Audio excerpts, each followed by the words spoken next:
I didn't find out because he slipped. I found out because she got careless. 2 years. 2 entire years of birthday dinners, Sunday barbecues, Christmas photos, family vacations, and my cousin smiling at me across the table like she wasn't sleeping with my husband behind my back. The worst part? I trusted them both. It was a Tuesday night in Dallas, the kind of quiet suburban night where sprinklers hiss and dogs bark in the distance. My husband, Daniel, was in the shower. His phone buzzed on the kitchen counter while I was packing our son's lunch for school. I wasn't the kind of wife who checked phones. I believed in trust. But the message preview lit up the screen. I miss last night already. Heart. No name, just a red heart emoji next to a number. My stomach dropped. I told myself it was nothing. Work, spam, wrong number, but then it buzzed again. Next time we won't rush. She'll never know. She'll never know. My hands went cold. I picked up the phone, and for the first time in 12 years of marriage, I opened it. The passcode? My birthday. That hurt more than anything. The messages weren't new. They went back. Months, then a year, then 2.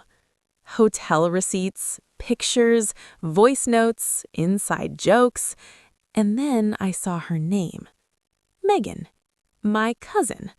The same Megan who helped me pick my wedding dress, the same Megan who cried in my arms after her breakup, the same Megan who sat at my dinner table 3 nights ago. I didn't cry. Not yet. I just stood there while the shower water ran upstairs, and I felt something inside me shift, break, but not collapse. Harden.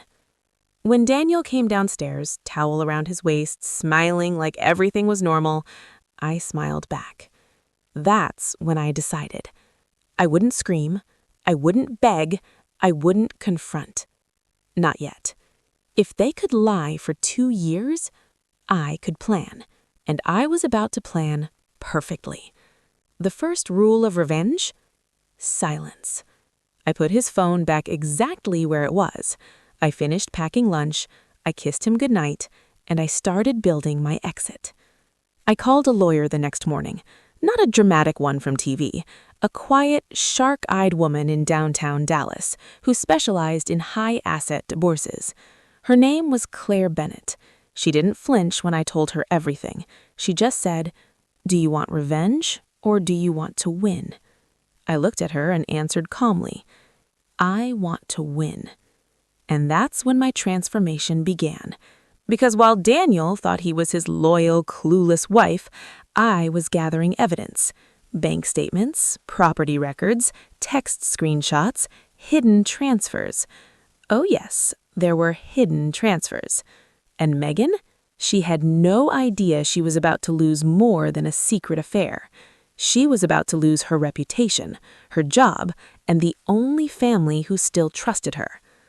For 2 months, I played my role perfectly. Dinner, smiles, date nights. Meanwhile, I separated finances quietly, opened a private account, met with a financial advisor, documented everything. Every lie, every hotel stay, every dollar. And then I found the final piece. Daniel had used our joint savings to pay for a condo in Megan's name. That was the moment I stopped feeling hurt and started feeling strategic. Because in Texas, that's fraud. I didn't explode. I waited. I waited for the perfect moment. And it came at my son's birthday party. The whole family was there. My parents, his parents, aunts, uncles, and Megan, laughing, holding balloons. I stood up after cake, tapped my glass, and said, "Before we open presents, I have one." Daniel nervously smiled. Megan froze. I connected my phone to the TV and played the screenshots, the hotel receipts, the bank transfers, the condo documents. Silence. Pure silence. Daniel's face went white. Megan started shaking, And I finally said the only words that mattered. For 2 years, you both thought I was stupid. I looked directly at her. You were wrong. But that wasn't the end. That was just the beginning. Because humiliation was only step 1. Divorce papers were already filed. Fraud documentation was already submitted. And Megan's employer, they were very interested in how she got a condo she couldn't afford. I didn't scream. I didn't throw plates. I didn't beg. I built my comeback in silence. And when I walked away, I didn't lose everything. They did. The morning after the birthday party, my phone exploded. Missed calls, texts, voicemails. From Daniel, from Megan, from family members who suddenly didn't want to get involved. Funny how people don't want to get involved when the truth makes them uncomfortable. But I had already moved past shock. I was in strategy mode. The man who thought he was untouchable. Daniel showed up at the house at 6:12 a.m. Red eyes, no sleep. Same cologne he used when he met her. He didn't yell. He didn't deny it. He just whispered, "We can fix this."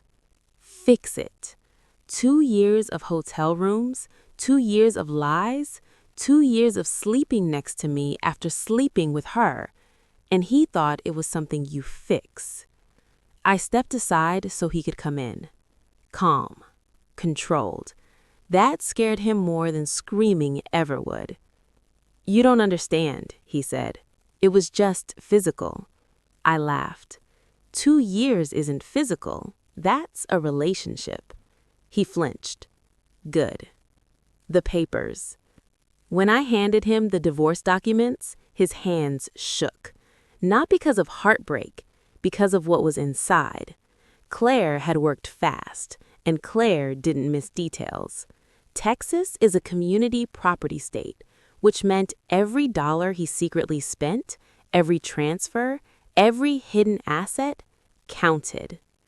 And that condo he bought under Megan's name, that was misappropriation of marital funds. He wasn't just losing a wife, he was losing leverage. "You went to a lawyer?" he asked. 2 months ago.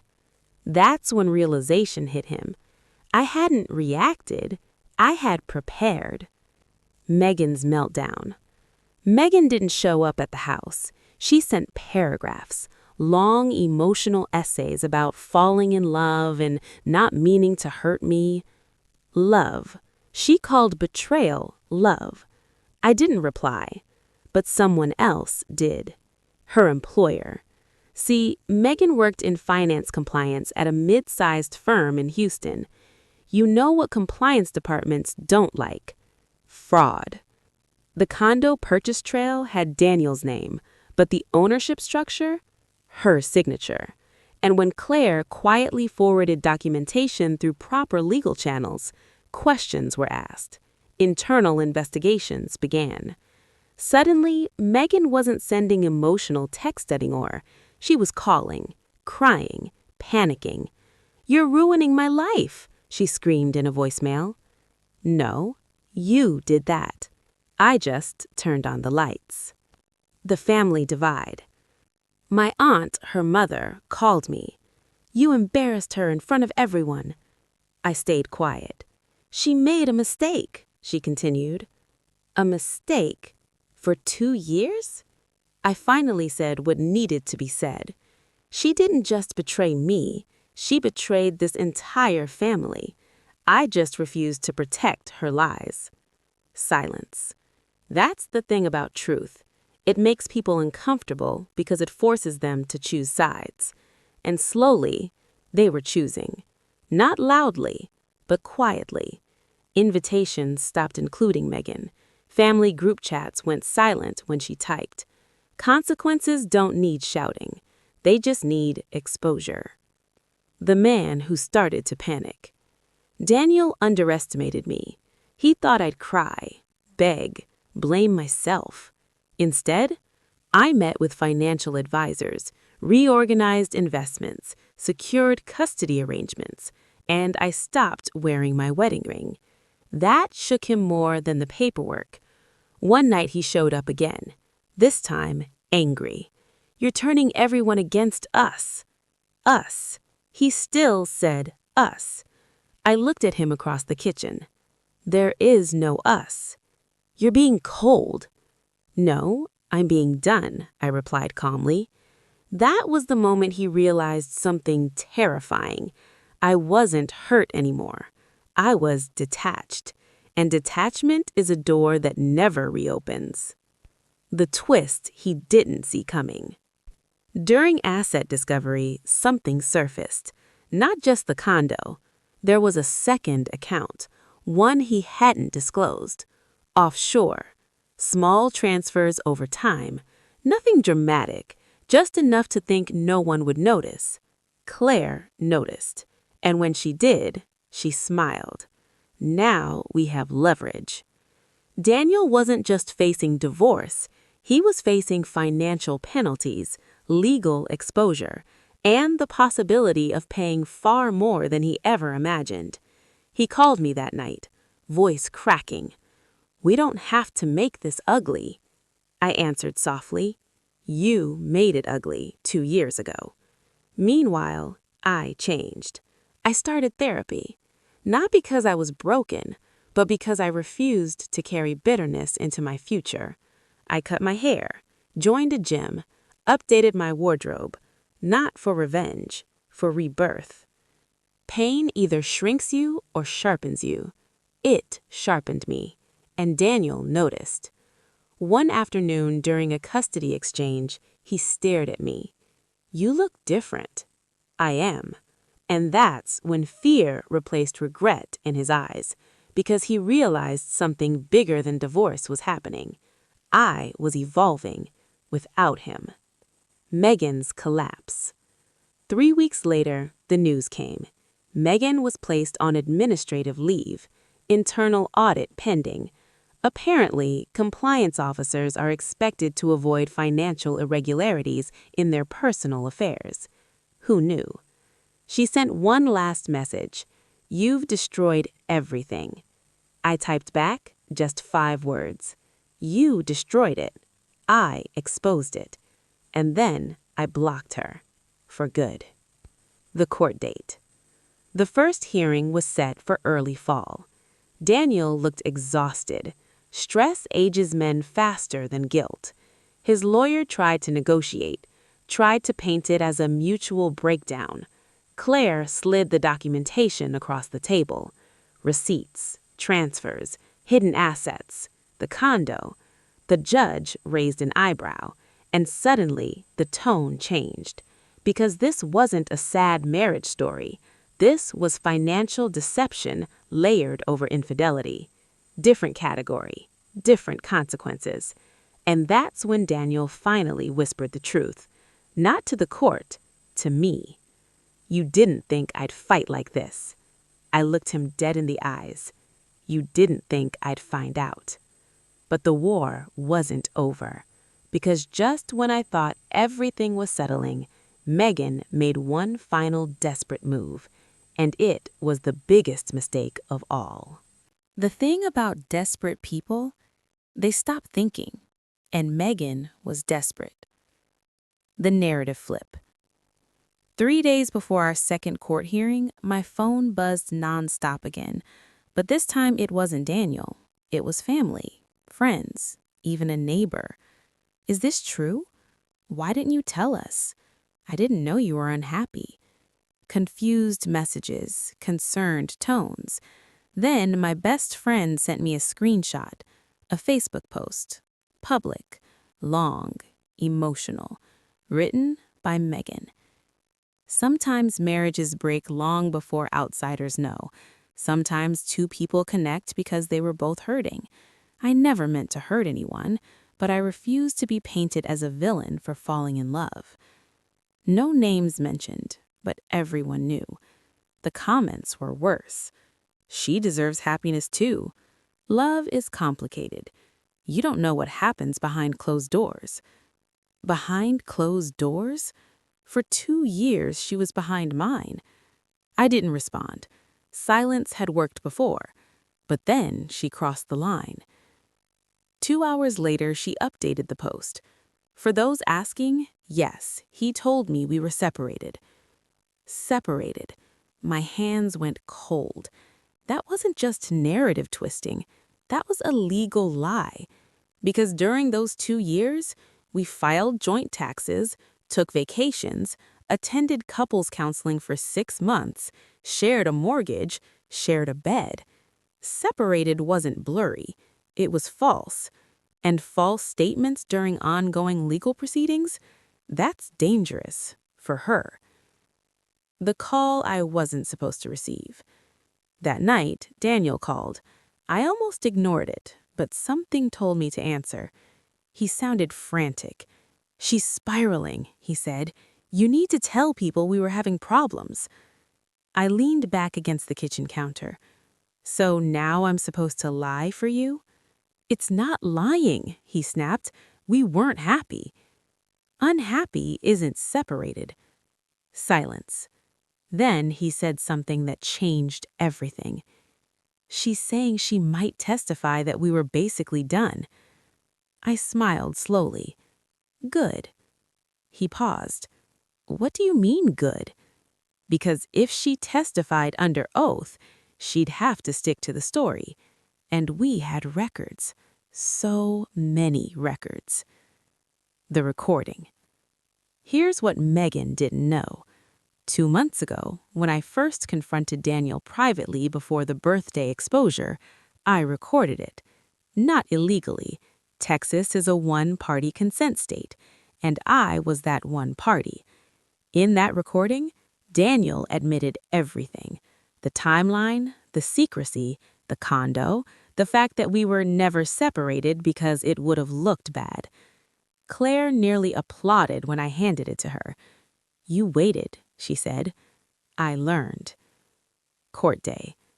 Megan showed up in a cream blazer, trying to look composed, trying to look credible. Daniel wouldn't make my eyes. When Megan took the stand, she spoke softly, carefully. Yes, she said, Daniel told her we were emotionally separated. Yes, she believed the marriage was essentially over. Yes, she thought I knew. Claire stood slowly, walked to the podium. "Your Honor, may we introduce Exhibit 14? The courtroom air shifted. And then it played. Daniel's voice, clear, undeniable. "We can't separate officially. It'll ruin me financially. She can't know." The room went silent. Megan's face drained of color. Daniel closed his eyes, and the judge leaned forward. "Miss Megan, are you revising your testimony?" She opened her mouth. Nothing came out. Because lies crumble when confronted with audio. The consequences. That single recording changed leverage entirely. The judge ordered further financial review. Penalties were discussed, and Megan's credibility? Gone.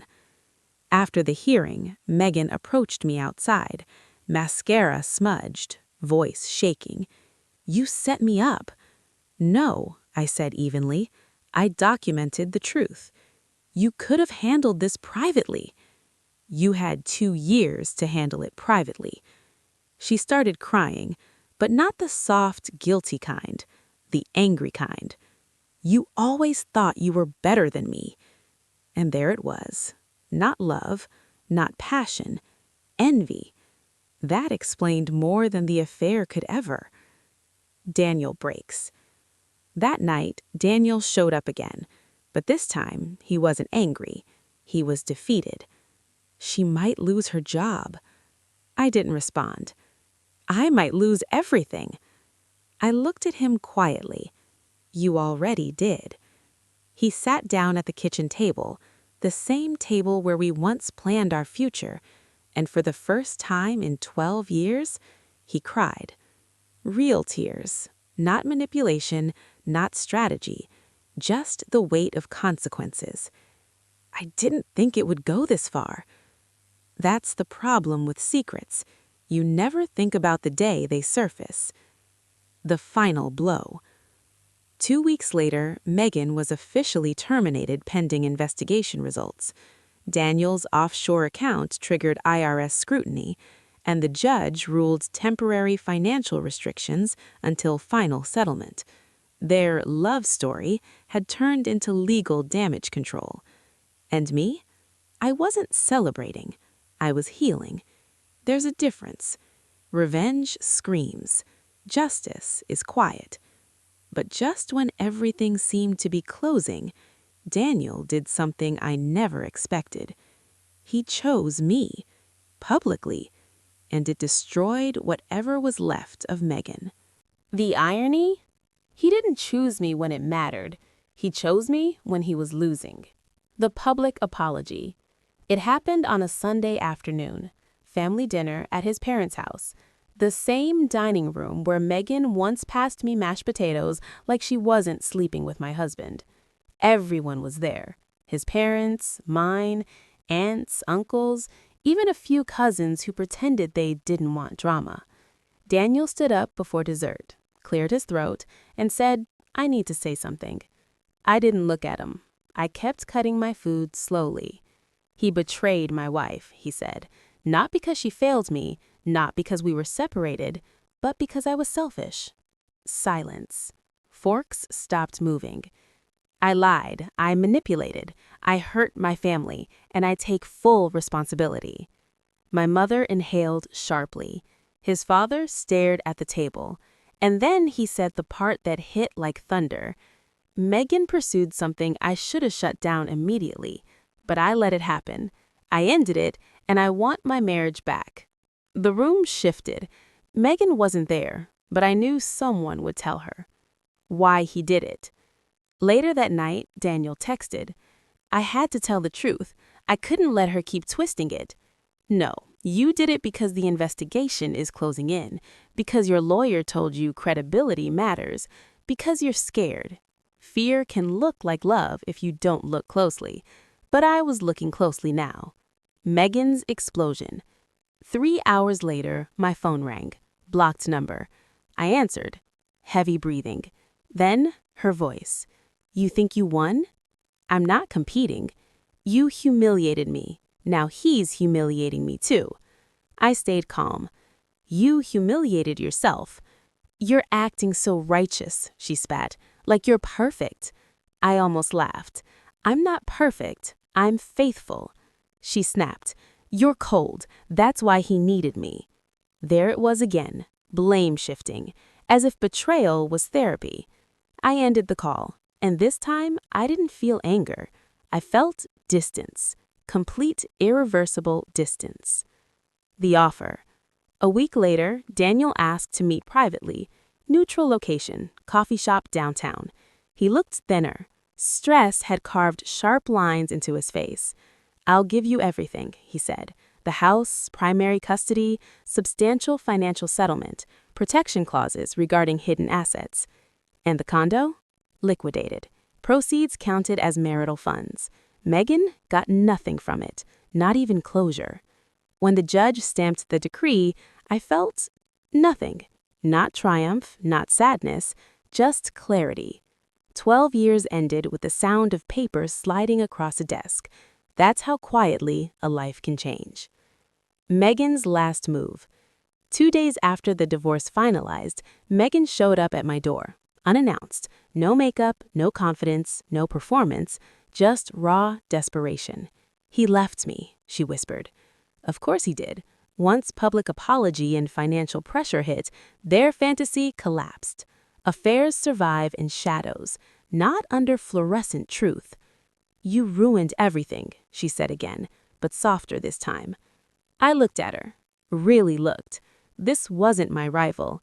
This was someone who confused attention with worth and lost both. You didn't lose him because of me, I said quietly. You lost him because you both built something on lies. She started crying, and for the first time, I didn't feel anger. I felt finality. I hope you heal, I told her, and I meant it. Then I closed the door. The twist no one expected. 3 months later, I received an email from a venture capital firm. One of my new clients had recommended me for a long-term contract in New York, high profile, 6 figures, expansion opportunity, the kind of opportunity I once would have declined because Daniel needed stability. Now, I could choose, and choosing myself felt revolutionary. When I told Daniel during a custody exchange, he looked stunned. "You're leaving Texas?" "I'm expanding." "You've changed." "Yes," I said calmly. "I had to." He lost a wife, Megan lost a fantasy, but I found power I didn't know I had. And the best revenge wasn't exposure. It wasn't court. It wasn't public apology. It was this. I stopped needing either of them. But just when I thought the story was closing, life delivered one final unexpected twist, and this one had nothing to do with betrayal. It had to do with love. Real love. I wasn't looking for love. That's when it found me. New York, new air, new energy. The city felt different from Texas. Faster, sharper, unapologetic. Exactly how I felt inside. I rented a high-rise apartment overlooking the Hudson, not because I needed the view, but because for the first time I could choose what I wanted without negotiating it. The contract with the venture firm was demanding. Meetings, presentations, travel. I was busy building something real, not a marriage, not an illusion, a future. The first meeting. His name was Marcus Reed. He wasn't flashy, didn't wear arrogance like cologne, didn't speak over women in meetings. He listened. That alone caught my attention. We met during a strategy session. He challenged one of my projections, respectfully. After the meeting, he approached me. "Your model was strong," he said, "but you underestimated your own leverage." I raised an eyebrow. "Story of my life." He smiled slightly. "Not anymore." That sentence lingered. Not flirtatious, observant. The difference. Dating after betrayal feels like stepping onto thin ice. Every compliment sounds rehearsed. Every delay feels suspicious. Every late-night text triggers old ghosts. But Marcus was consistent. If he said he'd call, he called. If he disagreed, he explained. If he made plans, he kept them. No mystery, no secrecy, no emotional gymnastics. One night after dinner in Brooklyn, he said something simple. "I don't compete with your past. I respect it." I didn't realize how much I needed to hear that, because Daniel always needed to be the center. Marcus didn't need to dominate the room. He just occupied it with steadiness. Back in Texas, Daniel noticed the shift immediately. Video calls with our son became tense. "You seem different," he said again. Translation, "You seem unavailable." When he found out I was seeing someone, the silence on the phone stretched long. "Already?" he asked. I didn't defend myself. The marriage had been over long before the papers were signed. But what truly shook him wasn't that I moved on. It was that I moved on peacefully. No drama, no rebound chaos, no revenge relationship. Just calm. Megan fades.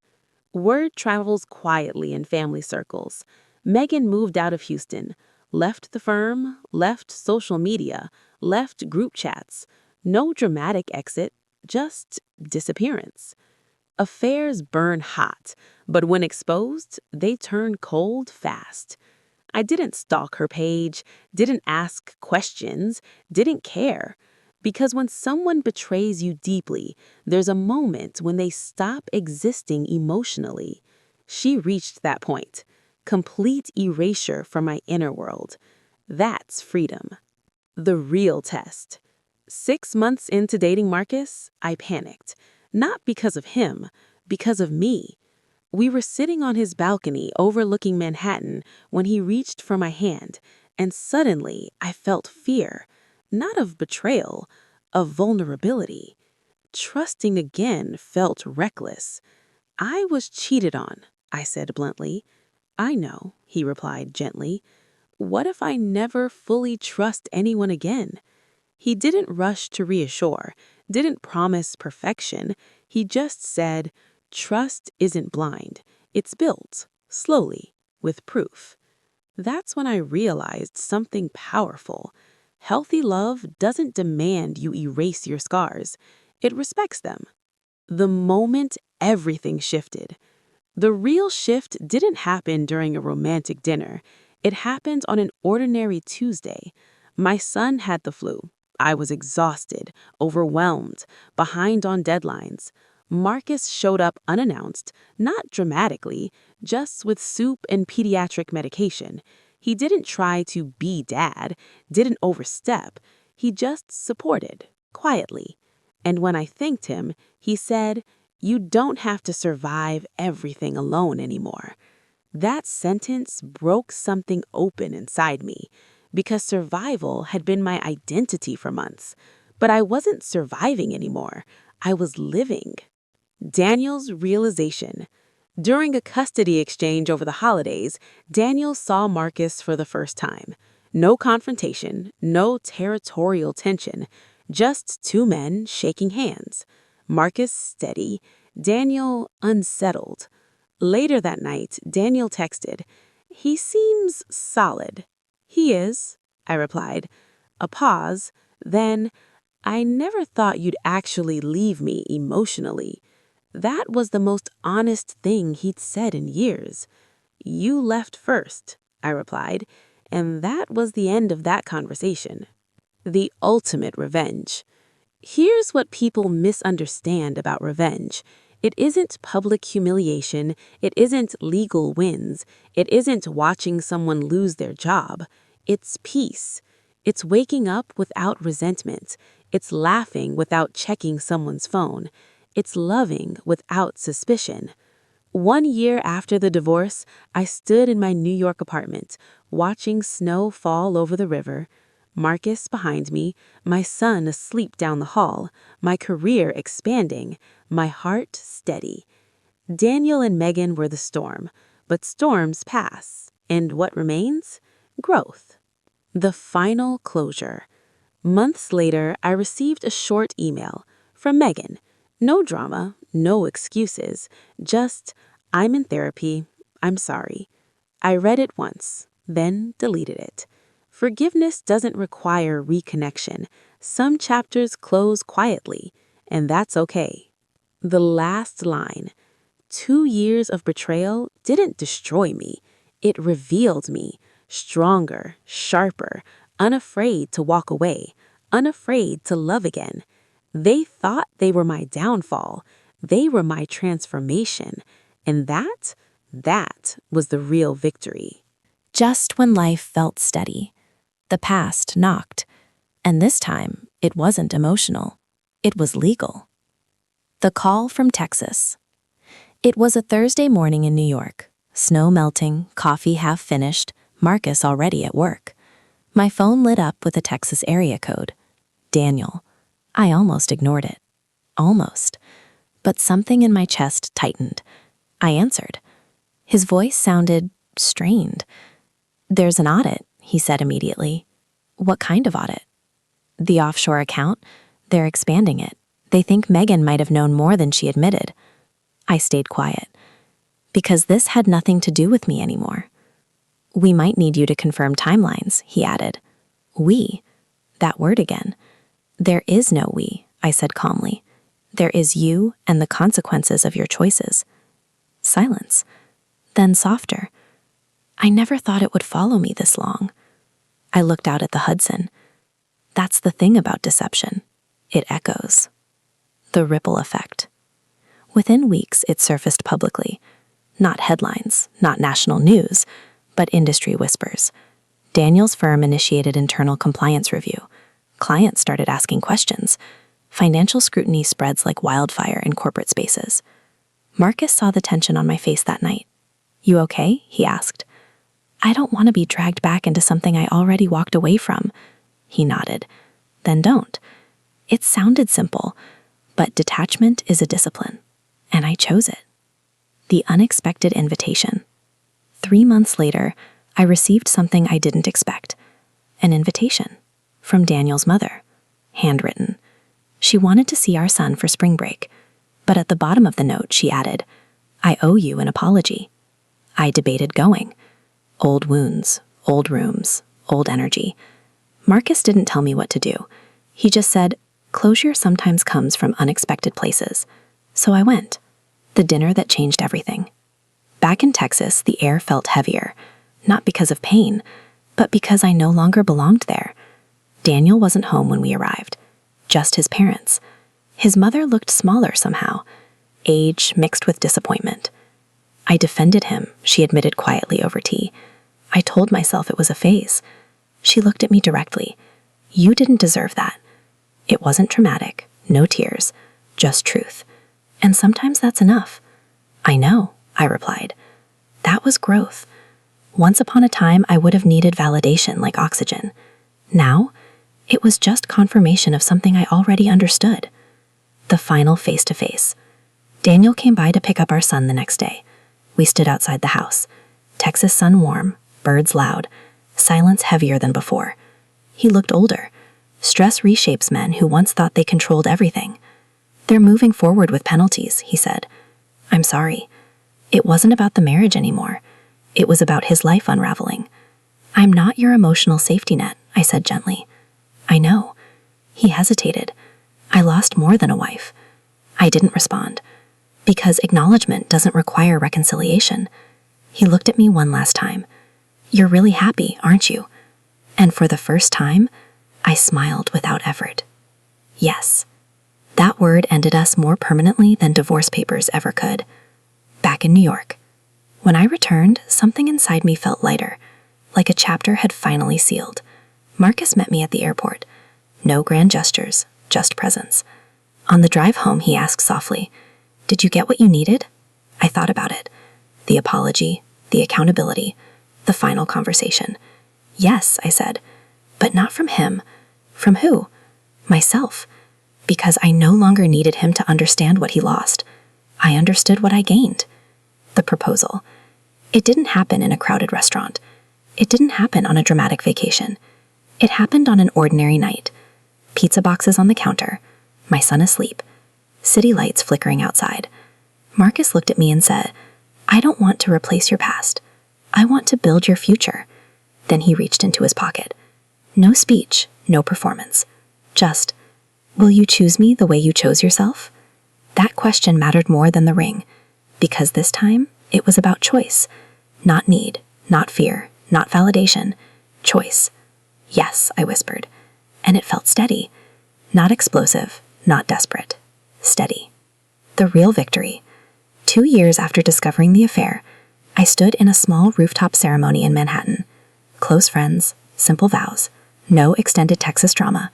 I wasn't proving anything. I wasn't showing anyone what they lost. I wasn't winning. I was beginning. Daniel sent a short text that day. "I hope he treats you better than I did." I replied, "He already does." And that was the final exchange we ever had beyond co-parenting. The lesson. Here's what nobody tells you about betrayal. It doesn't end your story. It redirects it. Sometimes destruction is just demolition before expansion. Daniel and Megan thought they were rewriting my life behind my back, but they accidentally pushed me toward a version of myself I might never have found otherwise. Stronger, independent, loved correctly. They thought they were my heartbreak. They were my awakening. 5 years changes everything. Not dramatically, not loudly, but permanently. The life I built. 5 years ago, I was standing in my kitchen staring at a text that said, "She'll never know." Now, I stand in a glass-walled office in Manhattan with my name on the door. Not because of revenge, because of reinvention. The consulting contract that brought me to New York turned into partnership. Partnership turned into equity. Equity turned into ownership. I didn't just rebuild my heart. I rebuilt my identity. Marcus and I bought a brownstone in Brooklyn 2 years ago. Not flashy, not performative. Just solid, just ours. My son is taller now, stronger, secure. He sees healthy love every day. That matters more than anything I won. The message I didn't expect. It came on a random Wednesday. LinkedIn notification. Connection request. From Megan, 5 years of silence. And now this. Her profile looked different. No high-level finance role, no polished corporate smile. Instead, small business owner. Curiosity flickered, but not emotion. I didn't accept it. An hour later, a message arrived anyway. I'm moving to New York for a fresh start. I know you don't owe me anything, but I wanted to say thank you. Thank you? That was new. The coffee meeting. I shouldn't have gone, but closure isn't always about anger. Sometimes it's about perspective. We met in a quiet cafe in Soho. She looked softer, less sharp edges, less performance. I hated you for a long time, she admitted. I know. I told myself you destroyed my life. I stirred my coffee slowly. But you didn't. No, I said calmly. You made choices. She nodded. I lost my career, my reputation, my relationship. I blamed you because it was easier than blaming myself. That was the most honest sentence she'd ever spoken. I went to therapy, she continued, not because of the scandal, because I realized I chased validation in destructive ways. That sentence landed, because that was always the core of it. Not love, validation. I'm not here to reopen anything, she said. I just needed to say, I'm sorry, for real this time. I studied her face. No manipulation, no tears for sympathy, just acceptance. I forgive you, I said, and I meant it. Not for her, for me. Forgiveness isn't reconciliation, it's release. Meanwhile, Daniel. I rarely thought about him anymore. Co-parenting remained respectful, distant, efficient. But life has a way of circling back. That same month, I received a call from Texas. Daniel had resigned from his firm. The financial penalties from the audit years ago had capped his upward climb. Not destroyed him, but limited him. He moved into a smaller home, simpler life, quieter. When he visited New York to see our son, we met briefly in a public park. He looked humbled, not bitter, just aware. You look happy, he said again. I smiled lightly. I am, he nodded. I used to think success meant control. And now, I think it means integrity. Growth doesn't always look glamorous. Sometimes it looks like accountability. The twist I never imagined. A year later, Megan opened a boutique marketing agency in Brooklyn. Small, independent, focused on women-led startups. And one afternoon, I received a referral request. From her. Professional, clear, no emotional undertones. 5 years ago, we were enemies. Now, we were two women who survived their own worst decisions in different ways. I didn't partner with her, but I didn't sabotage her either. That was growth. The real full circle moment. The real closure didn't happen in court, or at my wedding, or in that coffee shop. It happened at my son's high school award ceremony. Daniel and I sat in the same auditorium row. Marcus beside me, Daniel alone. When our son's name was called for academic excellence, we both stood to clap. And for a brief second, our eyes met. Not as lovers, not as enemies, just as two adults who once built something imperfect. And from that imperfection came a strong, resilient child. Life isn't about erasing mistakes. It's about what grows after them. The truth about revenge. If I'm honest, the exposure, the court, the public apology, none of that was the real revenge. The real revenge was healing without bitterness, thriving without apology, loving without fear, watching the storm pass while I remained standing. They thought betrayal would break me. It introduced me to myself, and that version was unstoppable. Final words. If you're reading this as someone who's been cheated on, listen carefully. You don't need to scream. You don't need to destroy. You don't need to prove anything. Silence, strategy, self-respect. That's power. 5 years ago, I thought my life ended with a text message. She'll never know. They were wrong. I knew. And because I knew, I evolved.